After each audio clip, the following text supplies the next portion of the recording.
হজের ফরজ 3টি, উমরার ফরজ 2টি। হজের ওয়াজিব 6টি আর উমরার ওয়াজিব হচ্ছে 2টি। সম্মানিত উপস্থিতি, এই জন্য হজ আপনি যে 1 নম্বর নিয়ত করবেন, হজের নিয়তটা হচ্ছে সবচেয়ে বড় নিয়ত। জোরে বলি সুবহানাল্লাহ। এবং রসুলের ভালোবাসা, রসুলের প্রেম এবং আল্লাহর প্রেম না থাকা পর্যন্ত সে হজের মানসিকতা তার মধ্যে তৈরি হবে না। ভালো করে শোনেন, হজের 1 নম্বর অনেকের টাকা পয়সা আছে, কিন্তু জীবনে তার মানসিকতায় নাই যে আমি হজ উমরায় যাব। এই চিন্তা চেতনা তার মস্তিষ্কেই নাই।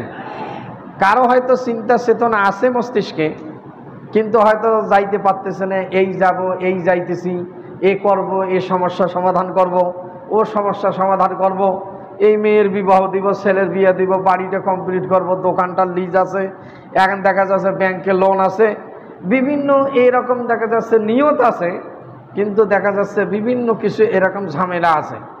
এই যে ঝামেলা আপনার দুনিয়া বেঁচে থাকলে এটা থাকবে, 100% না হলে 90% ঝামেলা দুনিয়া থাকবে। আপনার সংসার চলাইতে হবে, পরিবার চলাইতে হবে, মামলা মোকদ্দমা থাকবে, আপনার সাংসারিক পারিবারিক টেনশন থাকবে, শৈলবল নিয়ে টেনশন থাকবে, রোগ ব্যাধি থাকবে, দুঃখ দুর্দশা থাকবে। এটাই 100% সত্য। কি কথা বুঝেছেন আমার? চির শান্তি দুনিয়ায় পাবে না, এটা আল্লাহ রসুল বলছেন। এটা শান্তির জায়গা নয়, দুনিয়া চির শান্তির জায়গা না। এর মধ্যে আপনাকে হজের যেটা সবচেয়ে গুরুত্বপূর্ণ বিষয়, সেটা হচ্ছে দৃঢ় সংকল্প করা, দৃঢ় নিয়ত করা।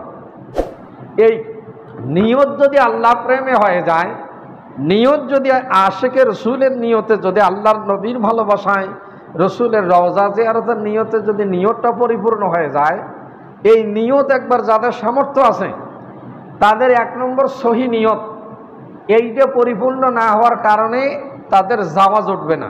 জোরে বলি নাউজুবিল্লাহ।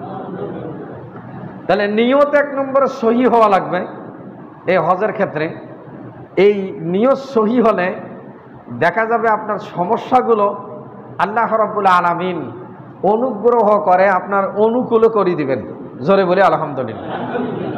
আর নিয়ত সহি না হলে এই অনুকূল পরিবেশ আপনাকে আল্লাহ পাক দিবেন না। আল্লাহ রসুল বলছেন, যে ব্যক্তি, আল্লাহ পাক বলছে লাইসা লিল ইনসানি ইল্লা মা সাআ, যারা চেষ্টা করে আমি আল্লাহ তাদের প্রতি অনুগ্রহ করি। জোরে বলি সুবহানাল্লাহ। আপনার নিয়তটা কি পরিমাণ, আপনার নিয়তটা কেমন? ইন্নামাল আমালু বিন্নিয়াত, বুখারীর প্রথম হাদিস, মিশকাতের প্রথম হাদিস। আপনার নিয়তের উপরেই আপনার কর্মফল এবং সব প্রতিদান এটা নির্ভর করে। এবং চেষ্টা, আপনি কি রকম নিয়ত করেছেন, যে আমি আগামী বছর হজে যাব, কি 2 বছর পরে যাব, কি 1 বছর পরে যাব, কি এবারেই যাব। এই যে নিয়তের উপর আপনার চেষ্টা, কর্মফল আল্লাহ পাক নির্ধারণ করেন। এই জন্য হজের যেটা আসল উদ্দেশ্য, আপনাকে নিয়ত করতে হবে, দৃঢ় সংকল্প করতে হবে। হজ নির্দিষ্ট সময়ই হয়, উমরা সারা বছর জায়েজ। জোরে বলি সুবহানাল্লাহ। কিন্তু হজ সব সময় হয় না। হজের নির্দিষ্ট সময় আছে, নির্দিষ্ট তারিখ আছে। এই জন্য হজ্জের সংজ্ঞায় ফুকাহা ইকরাম বলছেন, আল্লাহর সন্তুষ্টির জন্য নির্দিষ্ট তারিখে, নির্দিষ্ট সময়ে, নির্দিষ্ট কার্যাবলী সম্পন্ন করার নাম হজ। জোরে বলি সুবহানাল্লাহ।